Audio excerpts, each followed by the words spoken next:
Kapag wala pa siyang update, ibig sabihin, masaya ang topic sa kabila.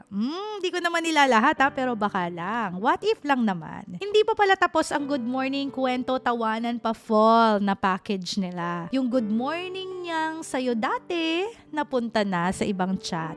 Yung dating kwento niya sa'yo first, ni-recycle na sa iba. Kaya kung napapansin mong biglang scene-zoned ka na, wala nang update, wala nang effort, baka may bago lang siyang inaaliw o kinikilig-giligan. Pero real talk ha, kapag gusto ka talaga ng tao, may update yan. Kahit wala namang nangyayari. Like hi, wala lang, or naalala lang kita. Kasi hindi mo kailangang humingi ng time kapag ikaw talaga ang gusto. Ikaw ang uunahin, hindi ang topic sa kabilang chat. So if you're not the priority, stop acting like you're part of the plan.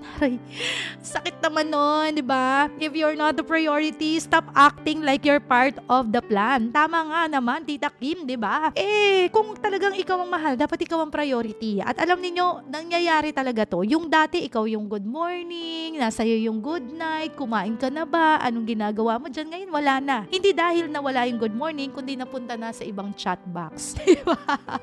So, eto kailangan din natin minsan maging mapagmatiyag talaga and be sensitive enough to feel it. Kasi baka mamaya malos na lang tayo at one time, tapos magising na lang tayo sa katotohanan na pinagpalit na pala tayo sa iba. Pinagsasabay pala tayo. Ang hirap naman nun. Alam nyo, ako as much as possible, gusto ko kayong makatakas sa mga relasyon na pinagsasabay kayo as soon as possible. Bakit kailangan malaman mo agad? Kasi sayang yung panahon di ba? Sayang yung panahon na dapat nakahanap ka rin ng tamang tao. Sayang yung panahon na dapat single ka, nililigawan ka ng ibang tao para makapasok yung tamang tao sa buhay mo, natatratuin ka ng tama, pero hindi nangyayari kasi nandiyan ka pa rin sa relasyon na yan and hindi mo alam niloloko ka na pala. Diba? So, ako, I want you to be sensitive enough. Kapag alam ninyo na parang nagko-cold na, lumalamig na wala namang legit, very legit na dahilan, magtanong na kayo sa inyong mga sarili. O kaya naman, mas maging handa kayong i-confront yung issue na yon sa inyong mga kapareha. O kaya mag-research kayo, magtanong-tanong kayo. Dahil sobrang kampante mo na sa inyong relasyon, ilang beses ka na palang pinaglololoko. So, yung mga simpleng chat na yan, huwag nating baliwalain. Kasi yung mga chat na yan, it shows that